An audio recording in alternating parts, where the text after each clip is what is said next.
जब चुनाव आसपास होता है ना, तब नेताओं की जुबान जो है वो और कड़वी होती जाती है।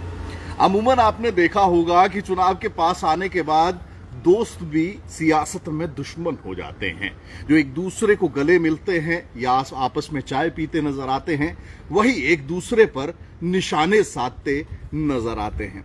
इस समय परिस्थिति हरियाणा में भी कुछ ऐसी ही है और जुबान इतनी कड़वी होती जा रही है कि नेता बयानों में तमाम हदें पार कर रहे हैं। राम राम, मैं हूं विपिन परमार और आप देख रहे हैं इंडिया न्यूज हरियाणा का डिजिटल प्लेटफॉर्म। दरअसल तमाम पॉलिटिकल पार्टियां, कांग्रेस, भारतीय जनता पार्टी और जननायक जनता पार्टी, ये तीनों जो हैं वो विधानसभा के रण के लिए तैयारी कर रही हैं। ऐसे में जनता के बीच में जा रही हैं। लोकसभा चुनावों के दौरान जजपा को खासे विरोध का सामना करना पड़ा। एकाएक गठबंधन टूटा। नेता जब वोट मांगने के लिए गए तो लोगों ने विरोध किया।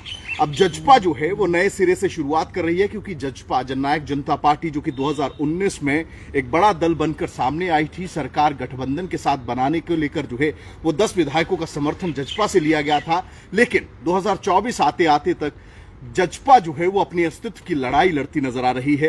तमाम पार्टी का काडर जो है वो जा चुका है, नेता छोड़ चुके हैं। और सबसे पहले अगर बात करें तो इस पूरी बात का खामियाजा जो है वो चुनावों में भुगतना पड़ रहा है, क्योंकि बिना संगठन के साथ जब आप चुनाव में जाते हैं तो आपकी परफॉर्मेंस जो है वो लोकसभा चुनाव में जो जननायक जनता पार्टी की परफॉर्मेंस रही वो उसी तरीके से देखने को मिलती है। अब पार्टी की ओर से एक बार फिर से कार्यकर्ता सम्मेलनों की शुरुआत की गई है। एक बार फिर से संगठन को खड़ा करने के लिए जो है वो जहदोजहद की जा रही है। और इस कड़ी में शुरुआत होती है उन बयानों की, अपने विरोधियों को टारगेट करने की। लेकिन इस बीच कल जब भिवानी जो है अजय चौटाला और दुष्यंत चौटाला पहुंचे थे, कार्यकर्ताओं को संबोधित कर रहे थे, उस समय अजय चौटाला की ओर से तमाम हदें जो है वो पार कर दी गई। अजय चौटाला की ओर से स्पष्ट तौर पर कांग्रेस पर, भूपेंद्र सिंह हुड्डा पर और साथ ही साथ अपनी पूर्व की सहयोगी पार्टी रही भारतीय जनता पार्टी पर भी जो है वो इनडायरेक्ट निशाने साधने का काम किया गया। अजय चौटाला की ओर से भूपेंद्र सिंह हुड्डा के लिए जो है वो ऐसे बयान दिए गए कि जो लोग वहां पर मौजूद थे उनकी ओर से भी जो है वो कहीं ना कहीं जो प्रतिक्रिया दी गई वो अपने आप में देखने लायक थी।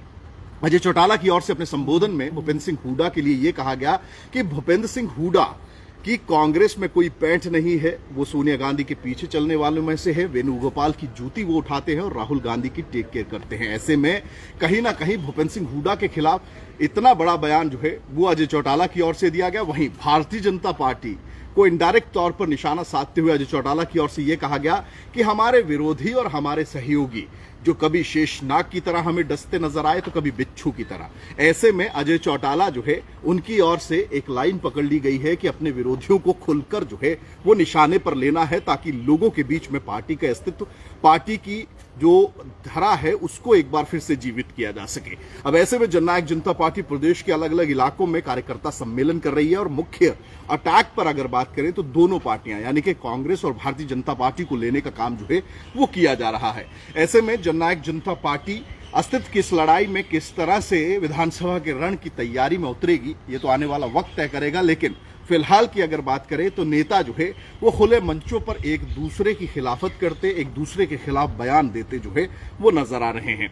वही कांग्रेस भी रणनीति बनाती नजर आ रही है। कांग्रेस की अगर बात करें तो 2 प्रमुख धड़े रह गए हैं, क्योंकि किरण चौधरी भारतीय जनता पार्टी में शामिल हो गई हैं।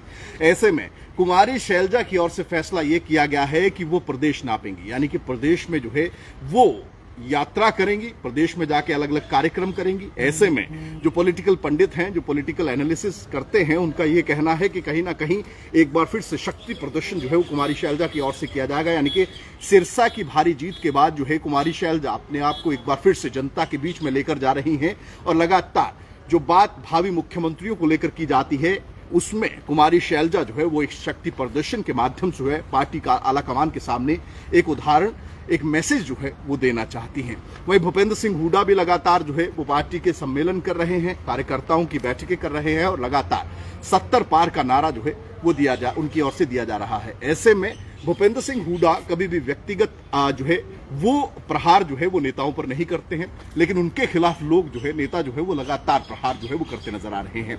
इसी कड़ी में भारतीय जनता पार्टी भी जो है वो आज दिल्ली में महत्वपूर्ण बैठक होने वाली है।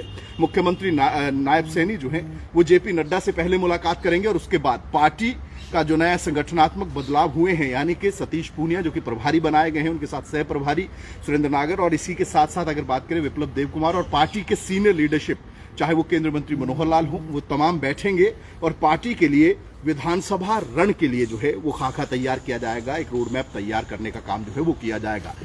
अब ऐसे में पार्टी की ओर से सियासी तैयारियां तो पूरी हैं, यानी कि पार्टियां जो है वो चुनाव में जाने से पहले तैयारियां तो पूरी कर रही हैं, लेकिन इसके साथ साथ तैयारी जो है उन मुद्दों को लेकर, उन तमाम बयानों को लेकर भी लगातार जारी है। और इसी की कड़ी में अगर बात करें तो कहीं ना कहीं अगर बात करें तो यहां पर जो बयान है, जो एक दूसरे पर अटैक है, प्रहार है, वो भी नेता जो है वो खोलकर करते नजर आ रहे हैं। अजय चौटाला की ओर से भिवानी में कार्यकर्ता सम्मेलन के दौरान भूपेंद्र सिंह हुड्डा को जिस तरह से जो बयान दिया गया है, जो प्रतिक्रिया, जो प्रहार किया गया है, उस पर आपकी राय क्या है? क्या इस तरह की शब्दावली राजनीति में या सियासत में जो है वो इस्तेमाल होनी चाहिए? आप इसके बारे में क्या सोचते हैं? अपनी राय कमेंट्स में जरूर बताइएगा। साथ ही साथ इंडिया न्यूज के डिजिटल प्लेटफॉर्म्स को लाइक व सब्सक्राइब जरूर करिए।